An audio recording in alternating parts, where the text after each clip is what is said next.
मतलब स्कूल में जाती थी तो दूसरे बच्चे मुझे ना छक्का ऐसा कुछ बोलते थे, बहुत ज़्यादा मतलब टीज़ करते थे। मदर ने मुझे बोला कि तुम्हें मैं पहले ही मार देती पैदा होते ही, तो शायद मतलब हमारी इतनी बेइज्जती नहीं होती। फैमिली की याद सबको ही आती है, मुझे भी आती है, बहुत याद आती है, पर वो मुझे समझ ही नहीं पाते हैं, तो इस वजह से मैं दूर हूँ। बहुत लोग हैं हमारे जैसे और छुप के रहते हैं वो। मैम बच्चे मुझे चिढ़ाते थे, मेरे कपड़े तक फाड़ देते थे, मेरे साथ खेलते नहीं थे, मेरा कोई दोस्त नहीं बना और मारते पीटते थे। बस यही सब होता था मेरे साथ स्कूल में। मुझे वॉशरूम जाने में भी डर लगता था। लड़की को पीरियड नहीं आ रहा तो उसका मतलब वो छक्का है।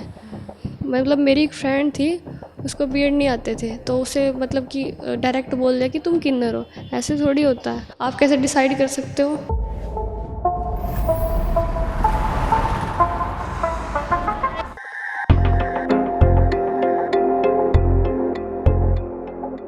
ट्रांसजेंडर या ट्रांस वुमेन या ट्रांस मैन वो पर्सन होता है जिसकी मतलब सोल उसकी बॉडी से मैच ना करती हो। जैसे कि मैं हूँ, मेरी जो अंदर से मैं अपने आप को लड़की महसूस करती हूँ और ऊपर से मैं लड़का दिखती हूँ, तो मैं चाहे मेरी सर्जरी हुई हो या ना हो, मैं एक ट्रांसजेंडर हूँ। और अगर कोई ट्रांस मैन है, अपने आप को अंदर से लड़का महसूस कर रहा है, तो वो भी एक ट्रांसजेंडर ही माना जाएगा, चाहे उसकी सर्जरी ना हुई हो।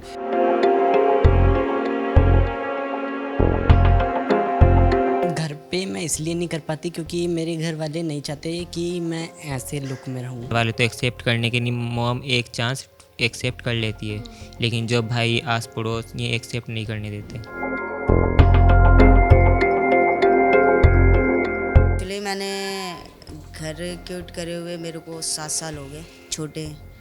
मैं नहीं चाहता कि फिर कुछ गलत असर हो, तो इसलिए फिर मैंने कहा एक की वजह से सारे परेशान हो तो मैं ही दूर हो जाता हूँ। 12th के बाद मैंने घर ही छोड़ दिया। पढ़ना तो था पर घर छोड़ दिया था। पापा ने यूँ बोला था कि आगे पढ़ के करोगे भी क्या। ज़्यादातर ट्रांस वुमेन्स को ये होता है कि उन्हें ना फैमिली छोड़ देती है और उनका जो मतलब उन्होंने फिर एक ये होता है कि हमारा कोई लाइफ पार्टनर हो।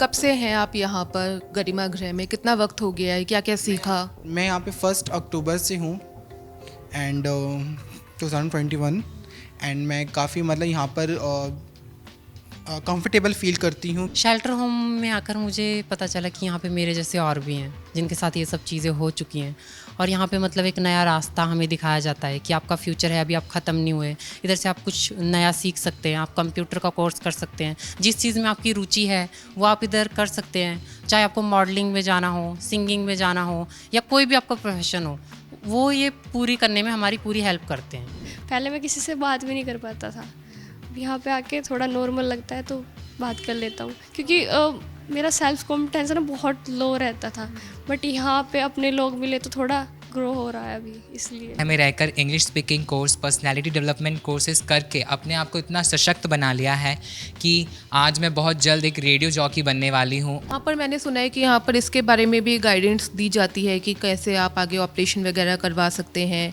तो उस बारे में आप थोड़ा बताएंगी? देखो, हार्मोन किसी की मर्जी है, हार्मोन्स चालू कर सकते हैं या अभी नहीं कर सकते, नहीं तो सीधा ऑपरेशन करा ले। कि हमारे जो बॉयज़ हार्मोन्स जो होते हैं, अब जैसे कि अब मैं फीमेल्स हार्मोन्स ले रही हूँ तो उसमें यह है कि मेरे फीमेल्स हार्मोन्स आएंगे। जैसे कि हमारी जो हड्डियाँ होती है, कट्स होते हैं हमारी बॉडी में बॉयज़ वाले, वो सारी चीज़ हमारी धीरे धीरे हटनी स्टार्ट हो जाती हैं। हमारी आवाज़, हमारा जो बॉडी का टेक्सचर है, जैसे कि अब मैं एक लड़के जैसी लग रही हूँ बट वो धीरे धीरे एक लड़की में कन्वर्ट होने लगता है। हमारे जो बॉयज़ के हार्मोन्स है वो धीरे धीरे ख़त्म होने लगती है। ये सारी चीज़ें होती है उसमें। मेरा नाम कांता है और मैं यहाँ पे TI एक है टारगेट इंटरवेंशन, उसमें मैं प्रोग्राम मैनेजर हूँ। और अब भी हम पिछले 1 साल से गरिमा गृह भी चला रहे हैं, जो कि सेंट्रल गवर्नमेंट से है हमारे पास। अच्छा, तो ये एक पूरी सेंट्रल गवर्नमेंट की योजना है? जी। अच्छा, तो किस तरीके से आप चला रहे हैं? क्या क्या दिक्कतों का सामना आपको करना पड़ता है, उसके बारे में आप थोड़ा बताएंगे? जी देखिए, जैसे कि बाकी प्रोजेक्ट्स भी देखे हैं मैंने कि भी चल रहे हैं गवर्नमेंट की तरफ से, लेकिन जो गरिमा गृह का है अभी 1 साल हुआ है इसको चलते हुए। इसमें देखिए पायलट प्रोजेक्ट है, होता है कई बार कि भी हमें भी नहीं पता चलता है कि भाई क्या क्या चीज़ें हैं जब तक हम प्रॉपर उसको करते नहीं हैं। तो इसमें कुछ दिक्कतें आई, तो सबसे पहले जैसे फंड्स का है वो प्रॉपर नहीं आ पाया, और जैसे 4-4 5-5 महीने का गैप करके, क्योंकि कुछ बेसिक चीज़ें हैं जो कि बहुत ज़रूरी होती हैं, जो हमारे यहाँ पे शेल्टर होम में रह रहे लोग हैं, जो गरिमा घर के रेजिडेंट्स हैं, तो उन्हें जो बेसिक चीज़ें हैं कि फूड्स वगैरह का जो है थोड़ी दिक्कतें चल रही हैं अभी भी। भी एक उंगली थमाई है और इस उंगली को हमें पकड़ना है और अपने आप को कामयाब बनाना है, क्योंकि जब सरकार ही हमारे साथ है, पहले हम इसी चीज़ का दुहाइयाँ देते रहते थे कि सरकार नहीं कर रही कुछ, सरकार ने हमें ये नहीं दिया, वो नहीं दिया, पर अब धीरे धीरे सरकार हमें पहचान देने लगी है। हमारे सर्टिफिकेट्स, हमारा अपना एक खुद का पोर्टल आ गया है, स्माइल योजना आ गई है, ट्रांसजेंडर एक्ट पास हो गया है, इतना सब कुछ हो रहा है। तो मुझे ये आशा है कि भविष्य में बहुत कुछ बदलने वाला है और मेरी जो आने वाली जनरेशन है, ट्रांस की आने वाली जनरेशन है, शायद उन्हें ये प्रताड़ना नहीं झेलनी पड़ेगी जो हम लोग जिनसे गुजरे हैं। हमारे जितने भी पेरेंट्स हैं, अगर वो हमें समझ लेना तो हमें किसी सेंटर की ज़रूरत ना पड़े।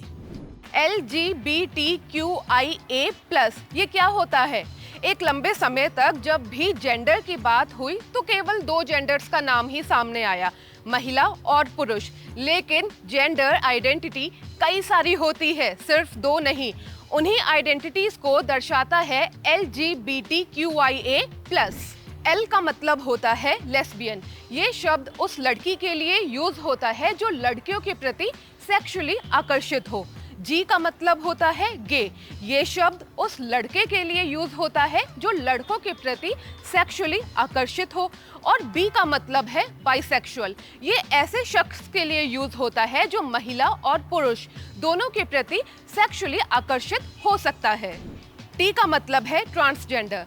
मान लीजिए कोई शख्स शरीर से तो पुरुष है लेकिन वो अपने आप को एक महिला की तरह आइडेंटिफाई करता है या फिर इसका उल्टा है, तो ऐसे लोग ट्रांसजेंडर कहलाते हैं। आगे ये अपनी जेंडर आइडेंटिटी के अकॉर्डिंग ट्रांस मेन या ट्रांस विमेन कहलाते हैं। I यानी इंटरसेक्स। कई बार पैदाइश के वक्त व्यक्ति के निजी अंगों से ये साफ नहीं होता है कि वो महिला है या पुरुष है। इन्हें इंटरसेक्स कहा जाता है। ये लोग बड़े होने के बाद जब इन्हें एहसास होता है कि ये कैसा महसूस करते हैं, उसके अकॉर्डिंग अपनी जेंडर आइडेंटिटी तय कर सकते हैं। Q यानी क्यूयर, यानी वो लोग जो अपने सेक्स या सेक्सुअल ओरिएंटेशन को लेकर श्योर नहीं है या फिर उसे एक्सप्रेस करना नहीं चाहते हैं। A यानी एसेक्सुअल। ये शब्द उन लोगों के लिए यूज किया जाता है जिनकी किसी भी तरह की यौन इच्छा नहीं होती है।